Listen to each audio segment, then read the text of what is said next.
We now present George Edwards in Frankenstein.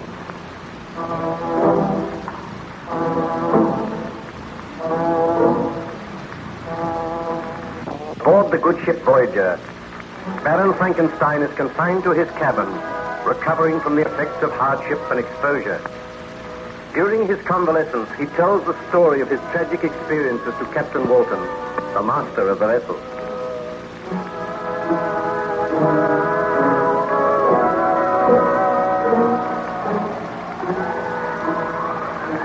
Well, the weather seems to be improving a little, Baron Frankenstein. For a wonder, it's not snowing. Perhaps the thaw is going to set in soon. Then you will have to take your vessel back to England, and you will leave me here. We shall certainly not leave you here. Oh, but you must. I cannot return to civilization until I am sure that the monster of my creation is dead. Let me plead with you, Baron Frankenstein. You were in the last stages of exhaustion when you came aboard this vessel. We have nursed you back to health and strength. Come back to England with us. Forget about the monster. I feel sure that he has perished out there in the blizzard. Oh, if only I could feel sure. Tell me some more of your story. What happened after you had destroyed the companion you were making for the monster? Did I not tell you that the monster returned and threatened me? He swore that he would see me again on the day that I returned to my wife. Yes, I remember that. And did you leave the island then? I arranged with my friend Ernst Clerval that we should leave the island a few days later. And when the supply vessel called, some men were sent ashore to carry our effects to the ship. This vessel was under the command of a dour Scottish captain called MacDougall. He came ashore and spoke with Ernst Clerval and myself.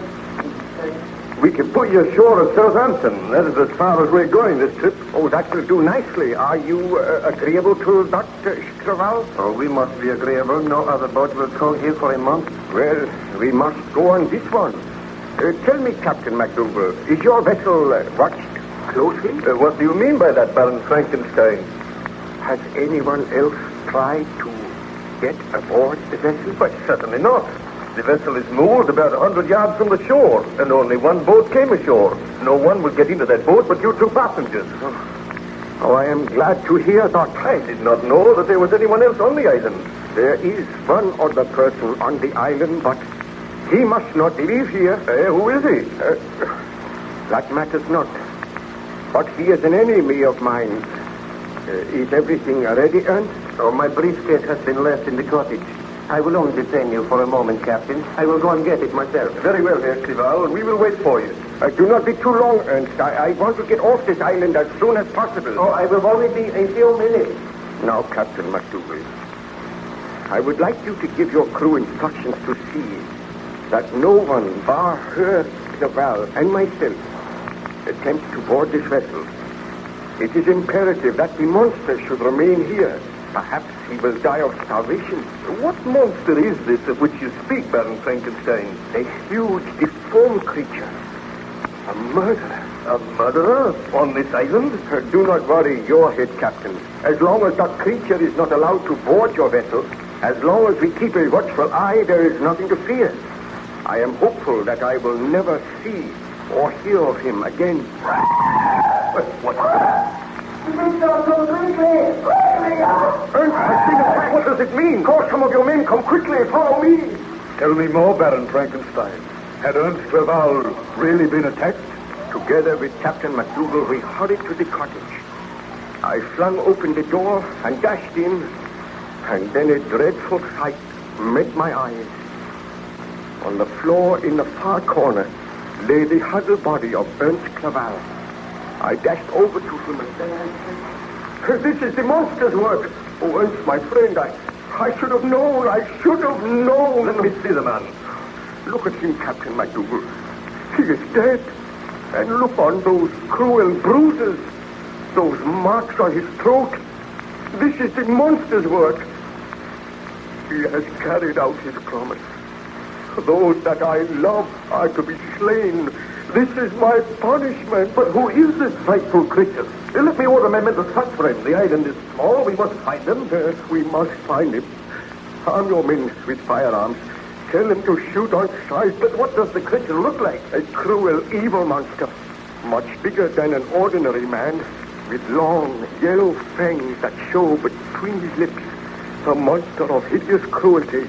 Oh, he must be found and slain. But who is he? What is his name? He has no name. I created him. You created him? You created this monster, Baron Frankenstein? It is the truth. Go, man. Tell your men to search for this monster. Tell them to slay him. Leave me here with my friend Ernst. Will you be safe here? I will be safe, although I pray for death. Go, Captain. I beg that you strive to find the monster and slay him. I will gather my men at once. We'll search the island thoroughly. You had better return to the vessel as soon as possible, Baron Frankenstein. I will see you there. Oh, Ernst, my friend. The truest friend that man ever had.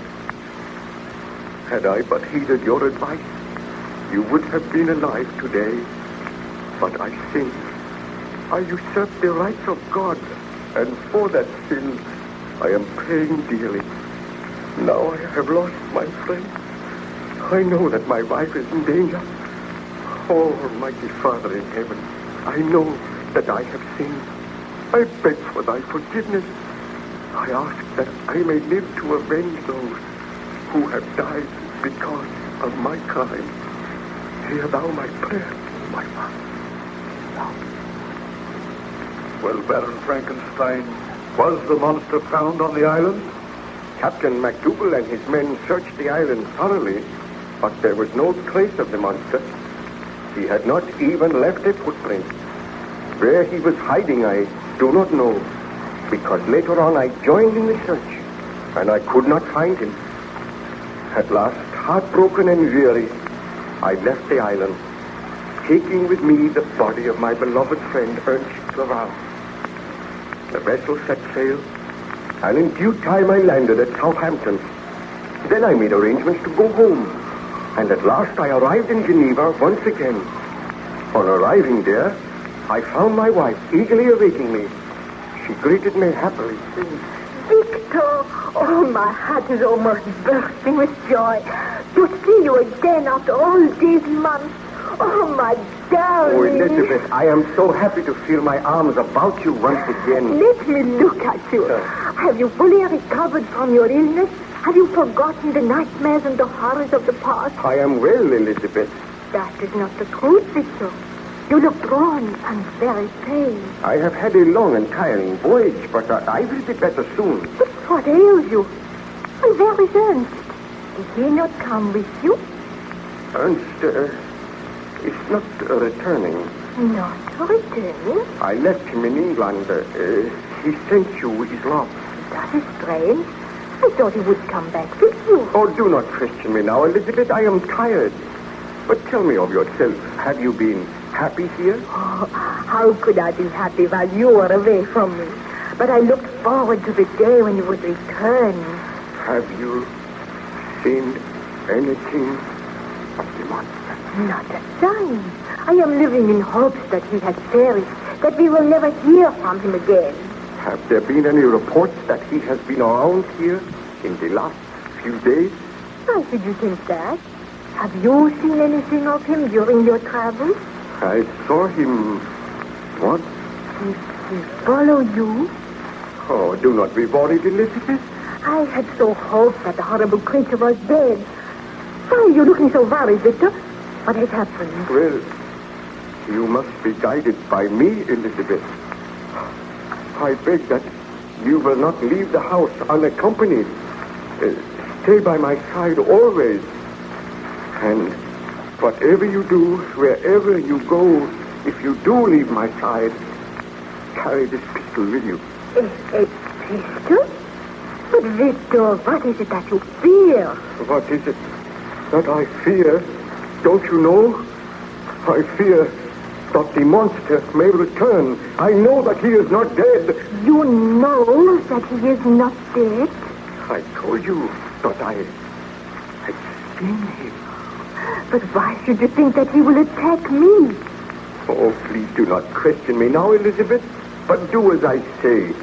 Promise that you will not be alone for any length of time. And if you hear anything which frightens you, promise on your word of honor that you will call for help at once. But do you think that will be necessary? Oh, it is necessary. And please always carry that pistol with you. Do not hesitate to use it if necessary. This is most alarming. I wish you would be frank with me, Victor. Tell me why you think the monster will attack me. He is a blood-crazed, inhuman creature. We must be on our guard. We must try to kill him before he does any further damage. Further damage? Has he committed another murder since you left here? Oh, can we not talk of something else, Elizabeth? I am so worried, so terribly worried. The mere mention of the monster upsets me. And I thought that this holiday would help you to recover, and you would come back well and strong. But you seem worse than ever. I have never seen you show such fear. Well, I cannot help it.